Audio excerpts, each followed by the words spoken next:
Boa tarde, crianças. Tudo bem com vocês? Aqui é Vinícius, psicólogo do NASF de Novo Planalto. E a pedido da professora Leile, ela me solicitou para que eu conversasse um pouco com vocês sobre o tema saúde mental. E eu achei assim, muito interessante a proposta dela, como se fosse uma entrevista, me passou algumas perguntas e eu prontamente vou tentar responder de uma forma simples para que vocês possam entender, né? De primeiro, acho louvável a proposta da professora Leile, porque os casos de saúde mental em Novo Planalto aqui é um tanto atípico. Eu já tive vários casos aqui no município e tive que encaminhar para suporte psiquiátrico. Ainda bem que temos aqui o CAPS de São Miguel que nos auxilia muitas vezes em situações difíceis assim, né? E de repente sempre houve esse questionamento: por que será que aqui tem tantos casos de fragilidade de saúde mental? E às vezes pode ser uma oportunidade de conversarmos justamente com as crianças para que elas entendam um pouco isso, né? E de repente seria uma forma de vocês verem diferente a saúde mental e ajudar alguém próximo que precise de ajuda, que precise da sua empatia. O que seria empatia? É de repente a gente ver aquilo que o outro está vivendo, né? E de repente a gente tivesse um olhar diferente, como se a gente visse aquela pessoa como se fosse a gente. E de repente ter compaixão e tentar auxiliar de alguma forma. Uma questão sobre saúde mental, não tem como a gente não falar da rotina atual que a gente está vivendo, né? O afastamento das atividades escolares e do convívio social, o número crescente de pessoas doentes e em confinamento domiciliar. Isso pode levar vocês, crianças, a uma sensação de incerteza, de ansiedade, né? E às vezes nunca se tornou tão importante nós estarmos interagindo com os nossos, que seja a família, que seja os nossos amigos, que seja a professora através do WhatsApp, das aulas online, né? E de repente, no meio dessa discussão, eu quero apresentar um termo para vocês, que seria o adulto de confiança. Quem será que seria o adulto de confiança? Pense numa pessoa que se importa com você, que gosta de você ou que te proteja. Essa pessoa pode ser o seu pai, sua mãe, algum parente ou amigo, ou adulto da família que você goste, ou até mesmo o professor. Por que o tio está explicando para vocês sobre esse termo, adulto de confiança? Porque ao falar sobre saúde mental, eu posso conversar sobre algumas coisas, alguns sinais que às vezes vocês vão ter que precisar de acionar esse adulto de confiança. Não se esqueça, é uma pessoa que goste de você, que se importa com você, que te proteja, né? E de repente pode ser o seu pai, a sua mãe, algum adulto da sua família ou até mesmo o professor. Então vamos seguir, né, para as nossas questões. O que se entende por saúde mental? Crianças, saúde mental não seria apenas não estar doente. Por exemplo, a gente pode não estar gripado e ao mesmo tempo estar triste ou ansioso. Tudo na nossa vida tem que ter um equilíbrio. E ter saúde mental representa isso. Uma sensação de estar feliz, de ter um bem-estar. Como seria se vocês só tivessem tarefas para casa para fazer e não tivesse tempo de brincar? Será que isso seria bom? Nem eu gostaria. Tem coisas que eu tenho que fazer, os meus deveres como psicólogo, atender as pessoas, estudar os livros de psicologia para me entender como eu posso ajudar as pessoas. Além dessas coisas que eu tenho que fazer, também é importante ter um equilíbrio com outras coisas que eu gosto de fazer. Ou seja, a gente equilibrar o dever com as coisas que eu gosto de fazer. E cuidar bem dessa área da saúde significa ter um equilíbrio na vida. E cada um pode construir o seu jeito. Cada um com seus horários, né? Com momentos para brincar, outros momentos para fazer deveres, interagir com a família e amigos. Às vezes, a gente ter um dia a dia equilibrado dessa forma seria um jeito de ter uma boa saúde mental. Outra pergunta. Como identificar uma pessoa que está com a saúde mental desequilibrada? Muitas vezes, a gente pode perceber alguns indícios de alguma criança que às vezes não está tão bem, ou mesmo algum adulto. E desses principais indícios e reações emocionais e comportamentais, as mais frequentes são dificuldade na concentração. Por exemplo, você vê o coleguinha lá com muita dificuldade para fazer a tarefa, mais do que o normal. Isso pode ser algo que chama atenção. E se de repente juntar com irritabilidade, agressividade, são outros dois sinais. De repente a criança está mais irritada, aquele coleguinha está mais irritado do que o normal. Mal o lápis caiu no chão e ele já está irritado. Ou às vezes, mal o coleguinha olhou para ele e ele está agressivo, né? De repente vai para cima do coleguinha e tenta bater nele, né? Ou então responde com raiva. Ou em uma outra situação, esse mesmo coleguinha começa a demonstrar muito medo, um medo exagerado, né? De repente, medo de cachorro, e ele não tinha medo de cachorro, e o cachorro era um amigo para ele. Medo de gato, né? Medo do escuro. Ou às vezes também a pessoa ou a criança pode demonstrar uma inquietação muito grande. De repente ela não consegue ficar sentada muito tempo, logo ela tem que levantar, tem que ir na mesa do colega, tem que fazer bagunça. Ou às vezes também um outro sinal pode ser a criança está muito entediada e desanimada. Você percebe como se ela tivesse sem energia, né? Ela não quisesse fazer as atividades, está muito sonolenta, né? Um outro sinal também, sensação de tristeza ou solidão. Prestem muita atenção nesse sinal. Por quê? Se o coleguinha está muito triste, de repente aconteceu alguma coisa. E às vezes você pode chegar lá como um bom amigo e tentar entender o que está acontecendo. E de repente pode ter um momento que você tem que falar com o professor. Olha lá, professor, fulano está diferente hoje. O que será que pode ter acontecido, né? E também alterações no sono e alimentação. De repente, o coleguinha passa a aula todinha com sono. Ou às vezes ele nem quer brincar, está querendo só ficar ali deitado, sentar na cadeira com a cabeça abaixada, né? Ou então de repente na hora do lanche não está querendo comer, né?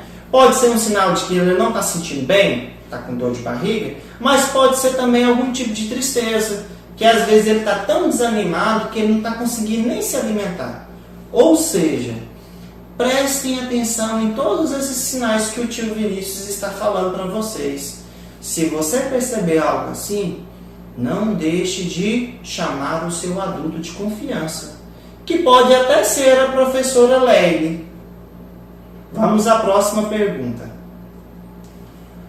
Como diferenciar tristeza de depressão? É uma pergunta interessante, não é, pessoal? Todos nós sentimos tristes alguma vez na vida. Às vezes acontece algo que nos deixa chateado. Um brinquedo quebrou, ou de repente eu caí e machuquei o joelho. Isso é algo temporário. De repente eu caí ali, eu fico triste naquele momento, mas logo passa. Mas a depressão é uma tristeza diferente. Ela começa a interferir na nossa vida diariamente e ela se torna algo assim muito pesado. É como se, por mais que a criança queira brincar, se esforçar, ela não consegue. Ela fica triste o tempo todo. E com a depressão, ela dura um longo período de tempo.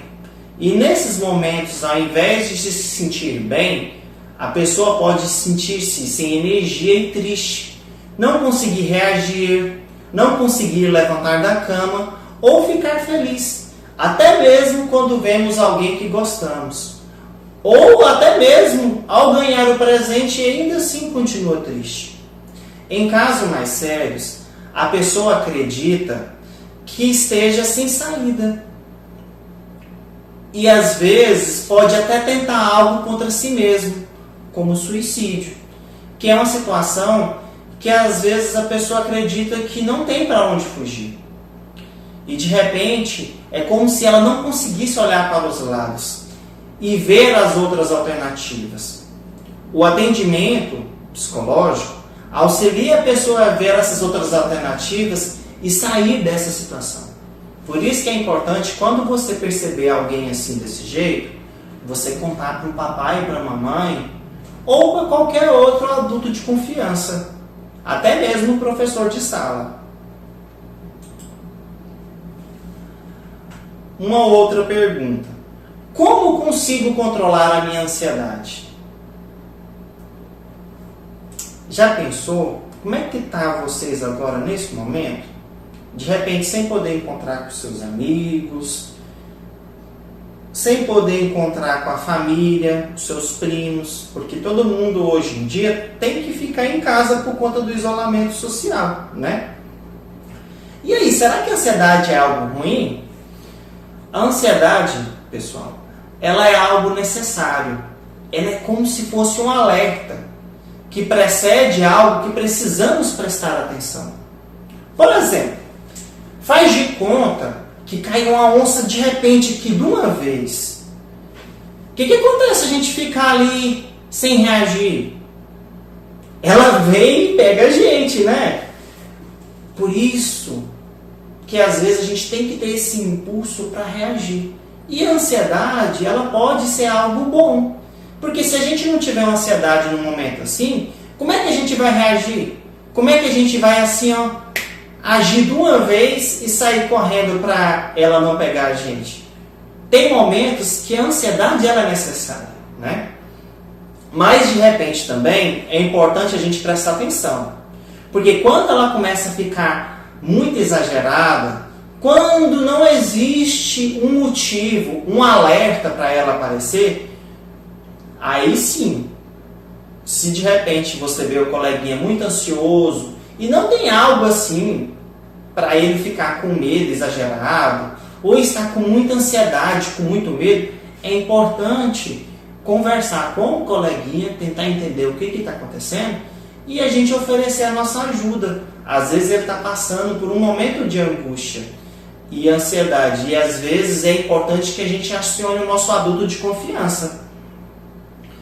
E aí uma coisa, você sabia que você pode controlar a ansiedade colocando esse sentimento em palavras? Às vezes, quando a gente conversa com alguém que a gente confia, a gente consegue colocar esse sentimento para fora. E aquele medo, aquela ansiedade, aquela insegurança, ela se esvai. Como se a gente tivesse tirado ela daqui de dentro. Simplesmente conversando com alguém que a gente gosta e confia. Além disso, além de conversar com o papai, com a mamãe e com o adulto de confiança, também existem alguns exercícios e formas de fazer. E o tio vai ensinar alguns para vocês. Um deles é contar até 10, né? E aí, sempre que a gente fala um número, a gente respira e depois solta o ar. Tipo assim, 1,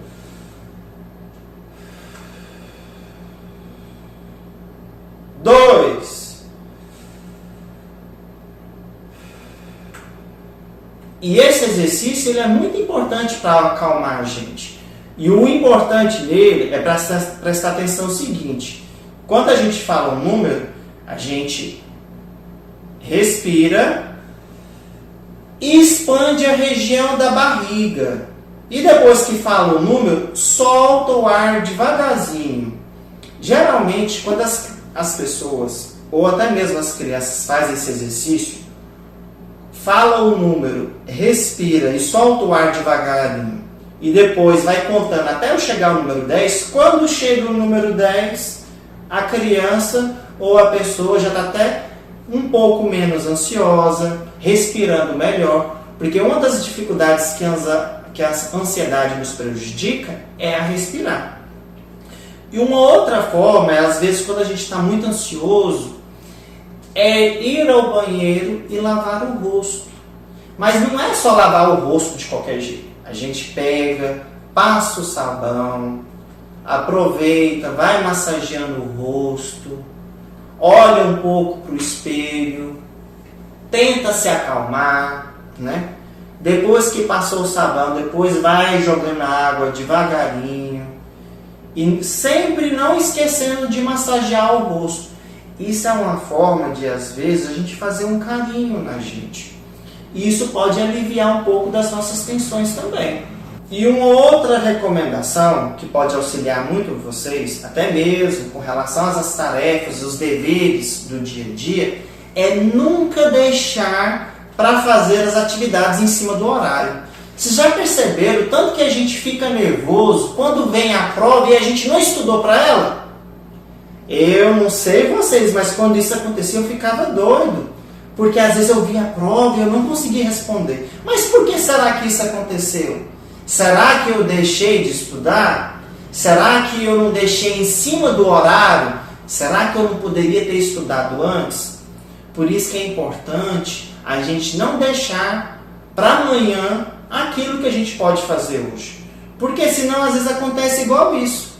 A prova vem, eu não estudei e às vezes eu vou ficar ansioso, vou sentir mal e não vou tirar nota boa, não é?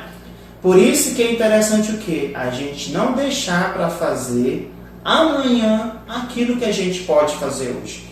Se a gente deixar sempre para o último horário, a gente sempre vai passar a ter mais ansiedade do que o normal.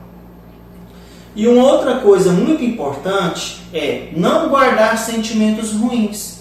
Tentar resolver isso com as pessoas envolvidas. Se eu estou chateado com meu papai e com minha mamãe, eu procurar ir lá neles e conversar e explicar o que aconteceu. Não deixar isso para amanhã, nem depois. Se eu estou chateado com meu amigo ou com o professor, tentar resolver isso. Quanto mais a gente vai deixando essas coisas mal resolvidas, mais ansioso a gente pode ficar também.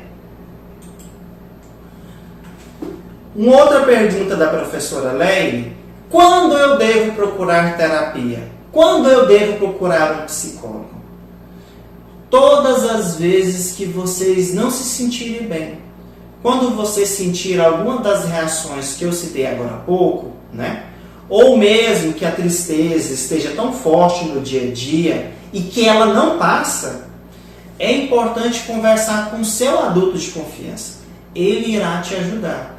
E o atendimento psicológico pode auxiliar a criança a se libertar desse sentimento ruim.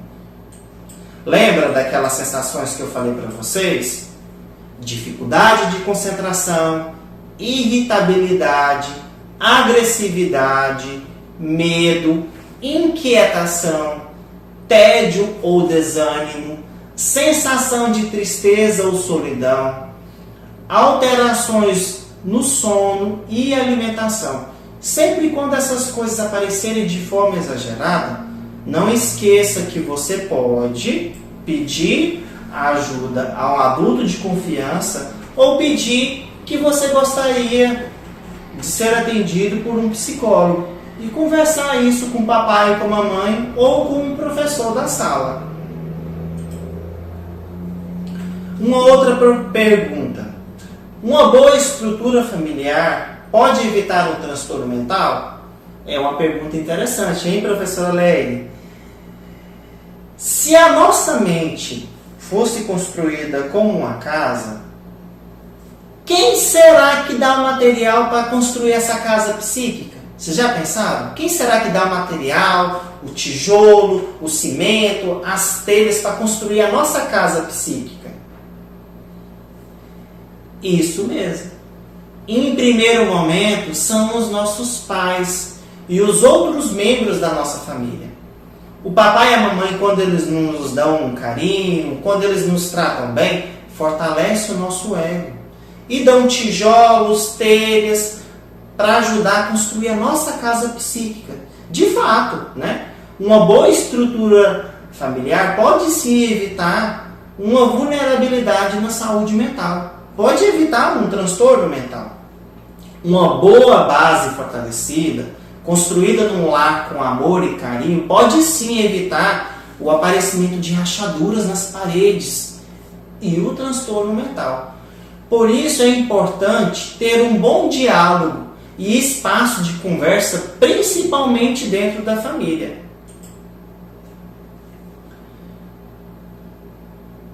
Mais uma pergunta.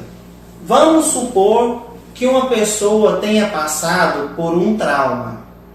Existe um tempo máximo para procurar o psicólogo ou terapia para esse trauma não deixar sequelas? Olha, professora Leile, não existe um tempo máximo para procurar terapia quando acontece um trauma. Isso depende de várias coisas. Inclusive depende principalmente de como foi construída a base da casa psíquica. Lembra daquela casinha que eu citei para vocês? Pode ser que houve muitas brigas dentro da família. E às vezes o material para construir as paredes não tenha sido de tão boa qualidade. Aí pode aparecer rachaduras. Ou mesmo venha um vendaval muito forte, um acidente, um trauma, e a criança ou a casa psíquica precise de reparos. E quanto mais rápido começar o reparo no atendimento psicológico, menos a criança irá sentir-se mal, ou mesmo a rachadura ou o trauma atrapalhará o crescimento psicológico da criança.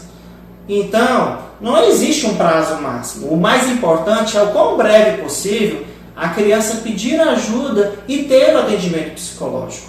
Isso vai depender se vai deixar sequelas ou não, a base, como que foi construída a casa psíquica da criança. Se as paredes são boas, se a parede é de qualidade, se o tijolinho de amor e carinho que o papai e a mamãe deu, né, foi encaixado direitinho, se não teve muitas brigas dentro da família. Isso sim pode fazer diferente. Tem casos, inclusive, quando tem uma boa estrutura familiar e de repente acontece um trauma, um acidente, né? A criança não tem, digamos assim, traumas complicados, porque a base foi tão fortalecida que resistiu à tempestade. Mas o mais importante é o quão breve procurar ajuda. Ouviram, crianças? Se vocês verem um coleguinha seu passando por dificuldade, o mais importante é contar para a professora Leile ou outras pessoas que sejam de confiança para que nós possamos ajudá-las.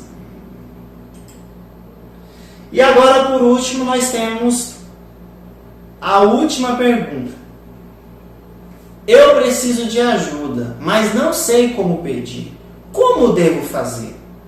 A primeira coisa que vocês têm que fazer, crianças, é conversar com seus pais ou um adulto de confiança sobre os seus sentimentos, sobre aquilo que você está sentindo, que seja tristeza, que seja ansiedade, e contar para ela, falar sobre esse sentimento, principalmente porque vocês não estão numa rotina normal. Não estão indo para a escola ou encontrando com seus amigos. Assim, as principais pessoas com quem vocês podem conversar acabam sendo aquelas pessoas que estão lá na sua casa. O papai, a mamãe, o vovô, a vovó, ou um tio ou tia seu. encontre alguma dessas pessoas que você consiga se expressar melhor e conte a ela o que está acontecendo, o que você está sentindo. Nesse momento que a gente está vivendo, né, que a gente não está indo para a escola, que a gente não está na nossa rotina normal, nunca foi tão importante conversar com a sua família, falando para este quando o sentimento e como esse sentimento ruim aparece. E essa conversa tem que ser da forma que for mais fácil de você explicar. Isso pode ajudar a não só colocar o sentimento para fora, se libertar daquela coisa ruim que às vezes vem, mexe com você, deixa você triste. E às vezes, quando a gente tem a oportunidade de colocar isso para fora, é como se estivesse expulsando daqui de dentro. Falar para eles o que está acontecendo, qual é o momento que surge esse medo ou essa ansiedade. E isso tem que ser dito daquela forma mais fácil que você achar, daquela forma mais simples que você conseguir explicar. Tente colocar isso em palavras. Tente colocar a mão aonde você está sentindo um aperto, aonde você está sentindo dor. Se você está triste, o porquê que você tem estado assim. O que você acha que tem acontecido. Isso pode ajudar a você não só colocar esse sentimento para fora, expulsando esse sentimento, como também isso vai ajudar os seus pais a pedir socorro ou a procurar ajuda para você. E aí, pessoal, eram essas palavras que o tio Vinícius queria trazer para vocês hoje. Espero que vocês possam ter prestado bastante atenção nesse recadinho que o tio Vinícius trouxe. Que vocês possam conversar isso com seu papai, com a sua mamãe. Eu acredito que a professora Leile vai conversar sobre isso com vocês em sala de aula. E eu espero que vocês tenham entendido um pouco mais o que seria saúde mental, quais são os momentos que a gente tem que cuidar da nossa saúde mental e quais são os momentos que a gente pode ver sinais de alerta para ajudar o nosso amigo. Ou às vezes até uma pessoa da nossa família. E é esse o recadinho que o tio Vinícius queria deixar para vocês. Um abraço e tenham uma boa tarde. Tchau, tchau!